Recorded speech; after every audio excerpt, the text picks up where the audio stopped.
ஒரு ஏர் இந்தியா விமானம் கிளம்புறதுக்காக தயாராகிட்டு இருக்கு. அதே நேரத்துல அந்த பகுதியில் இருக்க மெடிக்கல் காலேஜ்ல தன்னோட கிளாஸ் எல்லாம் முடிச்சுட்டு உணவு சாப்பிட்டதுக்காக ஹாஸ்டல் நோக்கி பசங்க நடக்க ஆரம்பிக்கிறாங்க. 1:33 மணி அளவுல கிட்டத்தட்ட 242 பயணிகளோட இந்த விமானம் டேக் ஆஃப் ஆக ஆரம்பிக்குது. அதே நேரத்துல ஹாஸ்டலுக்கு போன மெடிக்கல் காலேஜ் பசங்க சாப்பாடு வாங்கிட்டு அங்க இருக்க டைனிங் ஹால்ல உட்கார்ந்து சந்தோஷமா சிரிச்சு பேசிக்கிட்டே சாப்பிட ஆரம்பிக்கிறாங்க. ஏர்போர்ட்ல இருந்து கிளம்புன இந்த விமானம் கிட்டத்தட்ட 665 அடி உயரத்துக்கு போக ஆரம்பிச்ச உடனே திடீர்னு ஒரு பயங்கரமான சத்தம் ஒண்ணு ஏரோப்ளேன்ல கேட்க ஆரம்பிக்குது. இந்த சத்தம் கேட்டு அடுத்த நொட்டியே அங்க இருக்க சிக்னல் எல்லாம் மொத்தமா கட்டாக ஆரம்பிக்குது. இத பார்த்த உடனே அந்த பைலட் நடுங்க ஆரம்பிக்கிறாரு. இதை எப்படியாவது பழைய நிலைமை கொண்டு வந்து இல்லாட்டி மிகப்பெரிய ஒரு விபத்து நடந்துன்னு உணர்ந்த அந்த பைலட் கஷ்டப்பட்டு எவ்வளவோ முயற்சி பண்ண ஆரம்பிக்கிறாரு. ஆனா அந்த நேரத்துல திடீர்னு மொத்த பவர் சப்ளையும் ஆஃப் ஆகி ஒரே நேரத்துல 2 இன்ஜினும் சடவுன் ஆயிருது. கிட்டத்தட்ட ஒரு நிமிடத்துக்கு 475 அடி வேகத்துல தரையை நோக்கி விமானம் வர ஆரம்பிக்குது.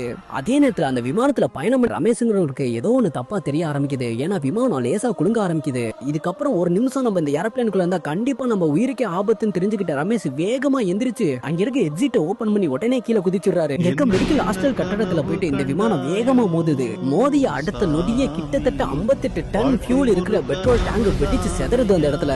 உடனே அங்க இருக்க லோக்கல் போலீஸ்ல இருந்து, ஃபயர் சர்வீஸ்ல இருந்து, ஆர்மில இருந்து எல்லாரும் தீவிரமா மீட்பு பணியில ஈடுபட ஆரம்பிக்கிறாங்க.